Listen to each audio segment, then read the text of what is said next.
The fingernail is the most confusing part of the whole process. I know I've said that there are a few ways to do everything in Maya, and I want you to build the hand with me so that you can practice certain techniques.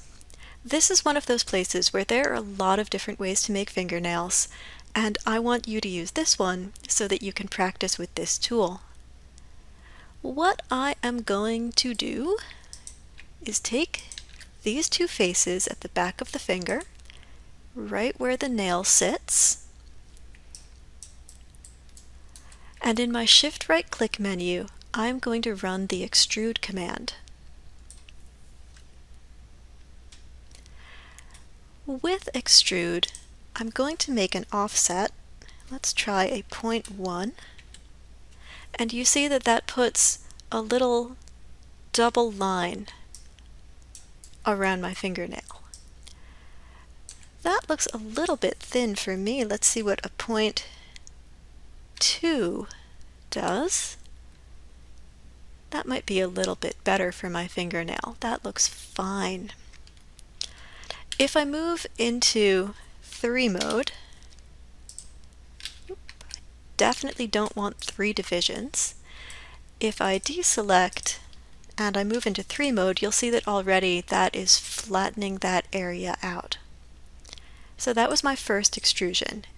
All I did was select these two faces, run extrude, and use a very small offset. Mine was a 0.2. I'm going to extrude again, and for this I'm going to use another shortcut key. The G key for your keyboard, G as in George, will restart the previous command that you've run. The last command I ran was extrude, so when I press the G key, that will extrude again. And I can see that it worked because I've got my 3D manipulator up. That is the extrude manipulator. And in this case, what I'm going to do with the extrusion is I'm going to create the thickness of the nail. So I'll just take this and pull it out a little tiny bit. It looks like my local Z translate is a 0.133. That's plenty. Again, I'll go back to object mode, press the 3 key, and you can see it is already practically a nail.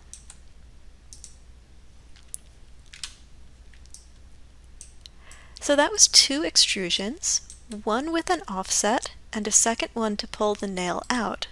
I'm going to do a third extrusion. In this case, I'm going to select the 2 faces at the top of my new nail, and I'll press G again. In this case, I'm going to pull up, but I don't want to pull up local Z because that would splay my nail out in weird ways. I'd prefer to pull straight up. I can do that either by moving directly back into the Move tool by pressing W, or by clicking on this little blue dot out here that will shift me from local space into world space. Now I can just pull straight up. I will just pull a little tiny bit. Again, object mode, I'll press the 3 key, and there is a nice long fingernail. So again, my nail was done in 3 extrusions. The first one with an offset, the second one with a local Z translate, and the third with a world space translate upwards.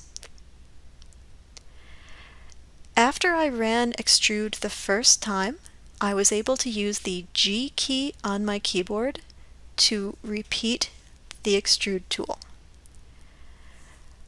This is the trickiest part of the finger model, so take your time, go through it as slowly as you need, and try building that fingernail for yourself. Good luck, and I will see you soon to create 4 more fingers.